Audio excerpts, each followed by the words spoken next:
ማንም ከምድር ጫፍ እስከ ምድር ጫፍ ያለ ስነፈለክ አጥኝ ተማሪ 88ቱን ህብራተ ከዋክብት ሲያጠና ጠፈሩ ለ88 ክፍል ተከፍሏል።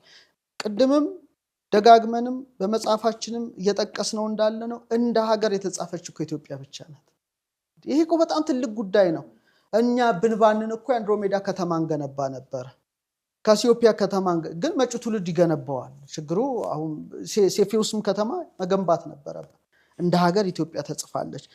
እሱ በጣም በጣም በጣም በጣም ሲያስደንቀንና ሌላው ዓለም ሲቀናብን እንደ ሀገር በመጻፉ፣ ሁለተኛ ደግሞ ብራና ፍቀው ቀለም በጥብጠው ብር ቀርጸው ደግሞ ያስተላለፉልን ዶክመንት ሰነድ የትየለሌ ነው። ገልጠንም አንጨርሰውም። እኔ እኮ ከብራና ጋር ያደኩ ሰው ነኝ እኮ ዝም ብዬ አይደለም። ሳነባቸው፣ ስማራቸው፣ ስተረጉማቸው፣ ሳላቀቃቸው፣ ስላቀቅባቸውም የኖርኩ ሰው ነኝ። ማን ይናገር የነበረ ማን ያርዳ የቀበረ። ስንት የስነ ፈለክ መጻሕፍት አሉ። እኛ እኮ አንድሮሜዳ 1 ይሄን ያህል ገጽ ወደ 400 ምናምን ገጽ ተጻፈ። እንደገና 458 ገጽ አንድሮሜዳ 2 ተጻፈ። ኦልሞስት ወደ 900 ገጽ ማዛሮትን ጻፍኩ። የኢትዮጵያ ዘመን ቀመር እንደገና ሌላ እየጻፍን እኮ አላልቅ እኮ አለ እኮ። ትርጓሜ የሚጠተ ብርሃናት እኮ አላልቅ አለ። መጽሐፈ ብርሃን እንዴት ሰንጠረዡን እንዴት እንስራ፣ ያን ሁሉ አስትሮኖሚ ሐሳብ። ስለዚህ የኢትዮጵያ ዕውቀት በፒኤችዲ ደረጃ ይጠናል ነው እንግዲህ ለተኙት ላንቀላፉት ነው። የዛሬ 400 ዓመት የውሉዶልፍ ጀርመን ይጠናል እኮ ይመረመራል እስከ ፒኤችዲ ደረጃ። ኢትዮጵያ ግን ያሳዝነኛል ይሄ ማለት ነውና ይሄ በጣም ቀላል። አሁን መመዝገብ ማየት አልፈው ደግሞ መመልከት በምን በመሳሪያ በእውነት ላስታ ላሊበላ ቤተ ገብርኤል ላይ የነበረው እኮ የስነ ፈለክ መመልከቻ ነው። ማርኮ ቪጋኖ ትልቅ ስራ ይሰራ ነው። ሳይንቲስቶች ተመራማሪዎች ይደብቃሉ፣ ይገልጻሉ። እውነተኞች ይገልጻሉ፣ እንትኖች ይደብቃሉ። ማርኮ ቪጋኖ ቀድሞ የጀርመን የፈረንሳይ የጣሊያን ልኡካን ተመላልሰዋል ላሊበላ ትልቅ ጉዳይ ነው፣ ተጠንቶ ያላለቀ ነገር ነው። ቤተ ገብርኤል ላይ እኮ ያጠናቸው እያንዳንዱ ክበቦች እኮ ንጉሠ ነገሥቱ እኮ መሳሪያ አቁሞ የሚመለከትበት ነበረ። ያኮ ከፐርሺያ ጋር አነጻጽሮታል ቪጋኖ ከቻይና ካለው ጋር የተለያዩ ዓለማት ስልጣኔ ይሄ የሰማይ መመልከቻ ስፍራዎች ጋር አነጻጽሮ ክበቡንም ዳያሜትሩንም በሙሉ ኦብዘርቫቶሪ ከዋክብት መመልከቻ ቦታ እንደነበር አጥንቶታል። ኋላ ያው በእድሳት ሰበብ ነው የተደፈነው ያ ቦታ። እውነት ትልቅ ትልቅ ትልቅ ትልቅ ስህተት ነው የተሰራው እዛ ቦታ ላይ። እንደውም ደብዳቤ እንዳስገባው አስታውሳለሁ። እኔ ደብዳቤ ጽፌያለሁ በጊዜው እንዳይደፈን የተደፈነው እንዲከፈት። ይሄ የኢትዮጵያን ታሪክ የአፍሪካን ታሪክ ማጨለም ነው። አውሮፓውያን ሳይሰሩ ሰርተዋል ኢትዮጵያውያን በሚል ማለት ነው። ስለዚህ ዘመን እንቆጥራለን፣ ዘመን እንሰፍራለን አይደል እንዴ? ዘመናችን የሚሰፍርልን የሚቆጥርልን የ67 ዓመት ሰው ነው እንዴ? ስንት ሺህ ዓመት ኢትዮጵያ አልሰፈረችም? ስለ ፀሐይ ስለ ጨረቃ አሁን ለምሳሌ 2000 ስንት ላይ ነን? 18 በእኛ። በጨረቃ ግን 2079 ላይ ገብተናል። 2079 የገባሁት እኮ ያንን ጉግል አይቼው እናስ አይደለም 365 ዕለት ከ15 ኬክሮስ ከ6 ጋሊት ከ37 ሳልሲት ከ52 ተራቢት ከ48 አመሲት ድረስ ማቴማቲክሱን ሰርቼው ነው። ስለ ግርዶሽ ለማወቅ እኮ አውዳ በቅቴን ጥንቅቅ አድርጎ በመስላት ነው። ስለዚህ ሰዎች ካልኩሌተር ከመስራታቸው በፊት ሂሳብ የላቸውም ነበር እንዴ? ሂሳቡ ትሰራለ፣ ካልኩሌተሩ ደግሞ አሁን መጣ፣ ሃይቴክ መጣ፣ አሁን ደግሞ ኤአይ መጣ፣ ምንም ገላግሌው መጣ። ስለዚህ ጥያቄያችንን እናስተካከል። ኢትዮጵያውያኖች መናገር ይችላሉ አይችሉም ሳይሆን ናሳ ነው መናገር ያለበት የለበትም ሳይሆን ይሄ ትውልድ መሃል የነበረበት ኢትዮጵያ እነዚህን ከተሞች መገንባት ባለመቻሏ አፍረናል የሚል ሐሳብ ነው። ይሄን ዕውቀት ማሸጋገርን ባለመቻሏ በእያንዳንዱ ትምህርት ካሪኩለም ውስጥ ባለመካተቱ እኮ በጣም እኮ ተጠያቂነት እኮ ነው። ትውልድ የሚቀጥለው ትውልድ ነው እኛን ሊጠይቀን የሚችለው። እኛ አንድም ከታሪክ ተወቃሽነት ድነናል። እኔ የሚሰማኝ ነገር የለም፣ ምክንያቱም ዶክተርም የሚሰማው የለም። ይሄን የአንሴስተሮቻችን ዕውቀት በተቻለን አቅም ጽፈናል፣ አስተምረናል፣ አቅርበናል፣ ብፌው ቀርቧል። ስለዚህ ኦክቶበር 1 1958 ላይ የተመሰረተን ተቋም እንዴት ለንጽጽር ታቀርባለህ? ሲጀመር ደግሞ ሴፕቴምበር 4 1998 የተጀመረን ጉግል እንዴት ሪፈር ታደርጋለህ? ቆይ ጉግል ባይኖርስ ምን ሊኮን ነው? እኔ በደጋግሜ የምናገረው ነገር አለ። ጉግል ባይኖር ምንድነው? ስለዚህ አሳ እንኳን ያከብራል እኮ አንተ እንደዚህ አይነትን ዕውቀት እኮ አሁን ሊያጣሉን እኮ ነው የሌለንበትን። ምክንያቱም እንደ አንድ ዘርፍ እኮ የዘርፍ ባለሙያ ስለዛ ዘርፍ የሚሰራውን ነገር እኮ ልታደንቅ ይገባ ነበር። አንዳንዶች ደግሞ እዛ ነን በሚል ሰበብ ሀገራቸውን ዕውቀት ለማጠልሸት ይሞክራሉ። ይሄ ምን ባንድ አረፍተ ነገር ሲጠቃለል ያጣ ለማኝ ተሳድቦ ይሄዳል። በጣም ትልቅ አባባል ነው። ወይም ደግሞ ቀበሮዋ እንዳደረገችው ነው። ቀበሮዋ ዛፍ ላይ ስጋ ተንጠልጥሏል፣ ሙዳ ስጋ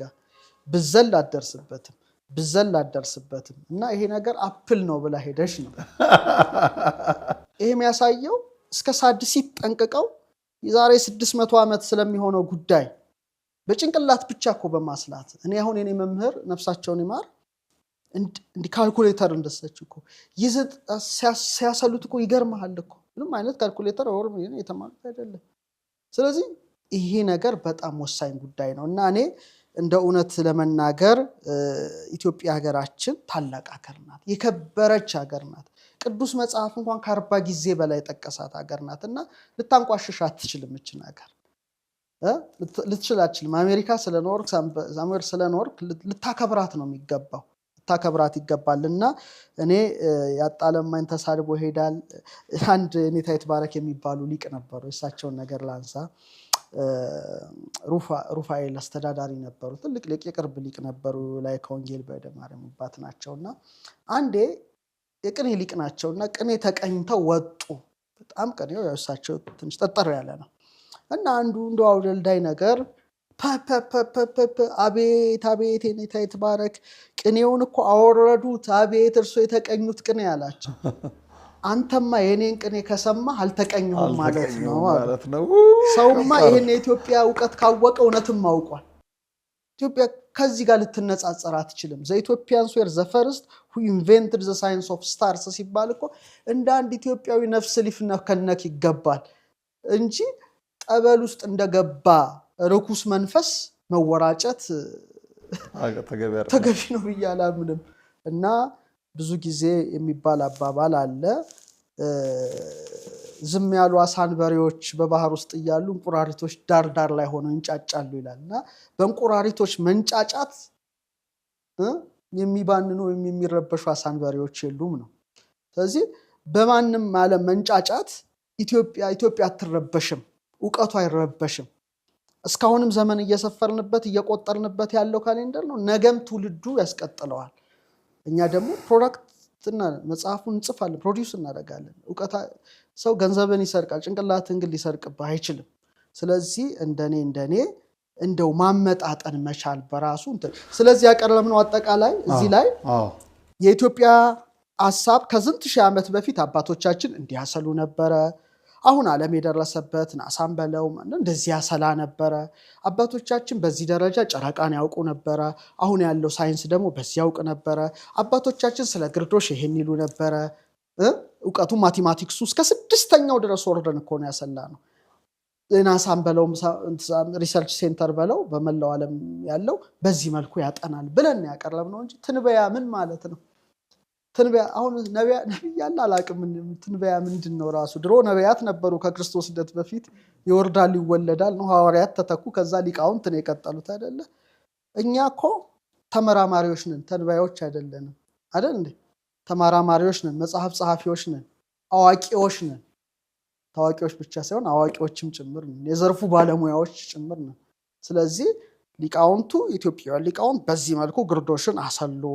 ናሳም ጉግልም በዚህ መልኩ ያሰለዋል። ጉግል አላልኩም፣ ናሳ ያሰለዋል። ጉግል እንትን ማለት የሚል ነው ያቀረብነው። ስለዚህ ከዘርፉ ውጪ እንዲህ ማንሻፈፍ አያስኬድም። በጣም ጥሩ የሚገርም ነው የሚደንቅ ነውና በእድሜ በጤና ይጠብቅልን። ደግሞ 31ኛ መጽሐፋችን እየመጣ ነው። እሱን የምንመረቅበት ጊዜ ያቅርብልን ለማለት እፈልጋለሁ። ዶክተር ወደ መጨረሻው እንምጣ ጥያቄ። በጣም ጥሩ እሺ። በዚህ ጉዳይ ላይ የምትጨምረው ነገር ካለ እንጨምርበትና ወደ መጨረሻው ጉዳይ የምንመጣበታለን። የመጨረሻው ጉዳዮች እኔ የሚያስጨንቀኝ ነገር ነው። እንዲህ አይነት ዕውቀቶችን መንዝረን መጠቀም ስንችል ለምንድን ነው አላዋቂዎች በስተው ነገሩን ሁሉ ባልተገባ መልኩ የሚሄዱ ሰዎች የበዙት የሚለውን ነገር እንደው ሀሳብ ሰተንበት እንለያያለን። እሺ መልካም። ያው የተወሰኑ ነገሮች እዚህ ያልጨምር በሚል ነው። እንደተባለው ስለ ናሳ ጉዳይ እኛ ብዙ ጊዜ አንስተናል። እንደውም ስንት ጊዜ መጽሐፋችን ላይ ስንት ጊዜ ጻፍን የሚለውን እያየው ነበርና አንደኛው መጽሐፍ ላይ ራሱ 18 ጊዜ ስለ ናሳ ጽፈናል። ምክንያቱም አንድ መጽሐፍ ላይ ቁጥር አንድ ላይ ብቻ። ምክንያቱም እውቀት አሁን ሼር ትደራረጋለህ እንደዚህ ዓለሙ አንድ ሆኗል እና ምንም እንትን የለውም እኮ እኔ የሰራሁትን አሜሪካ ያለ ሰው ሼር ያደርግ ይችላል። እንደዚህ ሼር ትደራረጋለህ። የሰራ ፋክት ከሆነ ትናገራለህ። ግን የኔን ድሊት አድርጌ አይደለም ስለ ናሳ የማወራው። በዚህ አጋጣሚ ዶክተር ትቀጥላለህ። አሁን አንተ አስትሮኖሚ ስታጠና ሳውዝ አፍሪካ በምን ላይ ነበር ያጠናው? ያንተን ቴሲስ ሪሰርች ናሳ አይጠቀመው? በአሳምሮ ነው የሚጠቀመው። ምን ላይ ነበር ያጠናው? እንደው ለመግለጽ ያህል ከዋክብት፣ ጥንድ ከዋክብት ይባላሉ፣ ባይነሪ ስታርስ ይባላሉ። ስለዚህ ናሳ ይጠቀመዋል። ማንም ሰው ይጠቀመዋል። ኢቭን የማስተርስ እንትን መጽሐፍ ላይ ወጥቶ ፐብሊክ እንትን ላይ ወጥቷል። ማንም ሰው እንዲጠቀምበት ማለት ነው። ሪል የሆነ ሳይንስ ነው። ድጋሚ የማይሰራ ቴሌስኮፕ ተጠቅሜ የሰራሁት ነገር ነው። ኦሪዮን ውስጥ ያለች ኮከብ በሚል ጀርመን ውስጥ የታተመች መጽሐፍ ነች። ላይቭ እንትን ላይም አለች። ምንድን ነው የሚባለው መጽሐፍ እንትን ማየው ላይ አለች። ማንም ሰው መጠቀም ይችላል ማለት ነው። እውቀት ሼር ታደርጋለህ። ኮመን የሆነ ነገር ነው።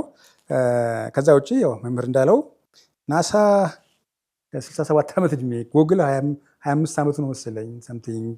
አሜሪካ ራሷ 250 ዓመት ወረ እንዴ 1676 ተቋቋመች ሀገር ነች ሰምቲንግ። እኛ እዚህ ጋር የምናወራቸው ብዙ እውቀቶች ከዛ ፊት የነበሩት እንትኖች ናቸው። ሰው ለምን እዛ ጋር ፎከስ እንደሚያደርግ እርግጥ ያው ሰው ራሱ ቢመልሰው ጥሩ ነው። እዛ ውጭ ታሪክ ደግሞ ላንሳ ካልክ ኢትዮጵያኖች እኮ አሜሪካኖች እዛ ከመስፈራቸው በፊት ሌላ ጊዜ አቅርበነው ስለነበረ ነው። አሜሪካኖች እኮ እኛ አይደለም የጻፍነው፣ እንደውም ነጮች ራሳቸው የጻፉት ጥቁር ኢትዮጵያውያን ነበሩ ተብሎ ኮሎምቦስ ከመሄዱ በፊት ተብሎ ታሪክ ካነሳ ማለት ነው። ያ አሁን ምናልባት አይጠቅመን ይችላል እንጂ ኢትዮጵያ ምን ያህል ዋይድ የሆነ ታሪክ እንዳላት የሚያመለክት ኢቭን ሳውዝ አሜሪካ ላይ ስለ ማያም ስልጣኔ ከዚህ ስናወራ ማያዎች እዛ ከመታቸው በፊት ኢትዮጵያውያን ነበሩ። ራሳቸው ፈረንጆቹ የጻፉት በጣም ብዙ ነገር አለ።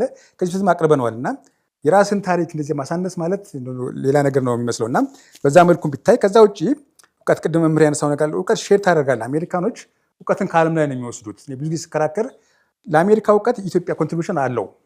አሜሪካ አሁን ለደረሰችበት ነገር ከዓለም ላይ ነው የሚሰበሰቡት። አሁንም አሉ ኢትዮጵያውያን ናሳ ውስጥ አሉ፣ ግን ከሁሉም ሀገር እውቀት ይሰበስባሉ ነው። ይሄ የሚታወቅ ነገር ነው እና የአሜሪካ ሲባል ጥቁሮች ራሳቸው በነገራችን ላይ ያው ነጮች ብዙ ጊዜ የበላይነት ስለሚል ነው እንጂ ጥቁሮች በጣም ለህዋ ስልጣኔ ትልቅ ኮንትሪቢሽን ያደረጉ አሉ። ፊልሙ ተሰርቶበታል። እና አንዳንዴ ነጮች ብቻ ካተሪን ጆንሰን ትባላለች፣ የሰው ኮምፒውተር ነው፣ ጥቁር ነች። ኮምፒውተር የሆነ ፊልም እንደውም ሂድን ፊገር የሚባል ሙቪ ተሰርቶላታል። ያው ጥቁር ስለሆነች ብዙ ጊዜ እንትኖች አሉ እና ነጭ ጥቁር የሚባል ነገር የለም እውቀት ላይ። በዛ መልኩም ሰው ቢያየው ጥሩ ነው። ከዛ ውጭ የኢትዮጵያ ጥበብ ኢትዮጵያ ስነፈለግ ተፈጥሮም በለው ምንም ያልተዳሰሰ ነገር የለም። ከናሳ በፊት ብዙዎቹን እዚህ ላይ ያስፈናናቸዋል። የሄኖክ መጽሐፍ አንዱ ነው ብያለሁ። ስለ ካሌንደር ፉል የሆነ ነገር፣ ስለ ብረዋ ከዋክብት፣ ስለ ፕላኔቶች ከነስያሜያቸው፣ ስለ ጨረቃ ምን ተወርቶ አያልቅም። ስለ ጨረቃ ከነስሞቿ ቢያንስ 5 ስም ማለት ነው። ከዛ ውጭ ብዙ ዲቴል አለ። እሱን ስለማንገባበት ነው። ርዕሱ ነው ነገር። ስለ ከዋክብት እንደዚሁ ዲቴል የሆነ ነገር፣ ስለ ፀሐይ፣ ስለ ነፋሳት፣ ስለ መብረቅ፣ ስለ ነጎድጓድ፣ ስለ ወቅቶች ቅድም የተወሰነ ያነሳሁት፣ ስለ ብላክ ሆል ጨለማ ጉድጓድ ስለሚባለው፣ ስለ ባዕድ ፍጡራን ኤሊያንስ ህይወት አለ የለም። ስነፈለግ ላይ ሳስተምር ይታወቃል ሌላ ዓለም ላይ ህይወት አለ የለም የሚለውን ኢትዮጵያውያኖች ድሮ ጽፎታል። ይህንንም የሚገርም ነገር እኮ ነው። ሰው አሁን የሚያውቀው ጀስት የሳይንሱን ብቻ። የኢትዮጵያኑ ቅድም እንደተባለው ገና ብዙ መስራት ያለብን ነገር እንዳለ ይታወቃል። በጣም ብዙ ታስክ አለብን።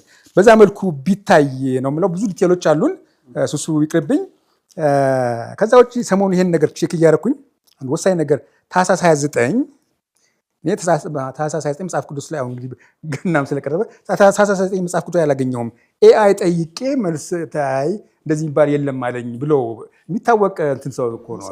አዎ የሚታወቅ ሚዲያ ሰው አሁን ኮንፊውዝ ሆናል። አሁን እንደዚህ ነገር ሰው ትውልዱ ምን ደረጃ ላይ ደረሰው ምን ማለት ነው ይሄኛው? ኤአይ ጎግል ጠይቀ እንዴት ነው እውነት ፋክት ቼክ የምታደርገው? ወይም ትልቅ የሃይማኖት ጥያቄ ከኤአይ ካልመለሰልኝ ትክክል አለ ኢትዮጵያ ይሄን ነገር አታውቅም ብሎ መደምደም ምን ማለት ነው?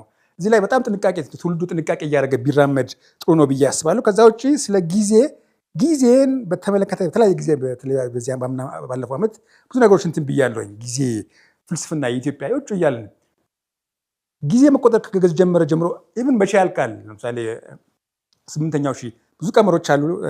አይ ቲንክ ዋናውም 7000 ያለ መጨረሻ ድረስ 7000 የተለያዩ ቀመሮች አሉ። 7980 ምናምን ተብሎ በተለያየ እንትን ተቀምጧል። የመጀመሪያውም እስከ መጨረሻው ድረስ የሰው ልጅ እስከሚኖር ድረስ ተብሎ በኢትዮጵያ እውቀት ተቀምጧል። አዲስ ነገር አይደለም። ሰው እንደው አሳይመንት እያልክ ነው ቅድም ይሄን እንደው በዛውም ሰው ቢመራመርበት ብዙ መጽሐፍቶች ስላሉን ማለት ነው። ይሄንን የሰራልን ናሳ አይደለም። ናሳ ከመፈጠሩ ሺዎች ዓመታት በፊት የተሰሩ ስራዎች ናቸው። ወደ ራሳችን ብንመለስ የሚል አሳይመንት የመጨረሻ አሳይመንት ሊሆን ይችላል። ባንብበው ጥሩ ስለሚሆን ነው። ሐሳቤ ውስጥ በጣም ስለቀረበ መጽሐፈ ሄኖክ ላይ ቁጥር 21 ምዕራፍ 21 ቁጥር 50 ላይ ያለ እንትን ነው። ዝም ብዬ ላንብበው። የሰኔ ሌሊት ማጠሩ የታህሳስ ሌሊት መርዘሙ ስለምንድን ነው ቢሉ በሰኔ በማዕከለ ሰማይ ወጥታ በገጸ ሰማይ ስታበራ ውላ መሃል ለመሃል ትገባለች። በመስህ ዙራ ስትወጣ ሆቷን መጀመሪያ ታገኘዋለች። የታህሳሱ ግን በዳርቻው በጥር ሆት ትወጣለች። በጽንፈ ሰማይ ስታበራ ውላ በዳርቻው ሆቷን ታገኘዋለች። በመስህ አምስቱን ሆት አልፋ 24 ሰዓቱ ራሱ ግማሽ ተከፍሏል። ሌላም እንትን ስላለው ነው። አልፋ ዙራ በምስራቅ አምስቱን ዙራ በዳር ግርዶሹ ጊዜም ጳጉሜ ላይ ደግሞ አሁን ማነሳው ብዙ እንትን ያለው ነው። ይህ ሰው የሚለውን ነገር ሁሉ ቼክ አደረኩ። ያው ካታጎሪውን አወቅኩት። ማንሳት ስለማይጠበቅብኝ ነው።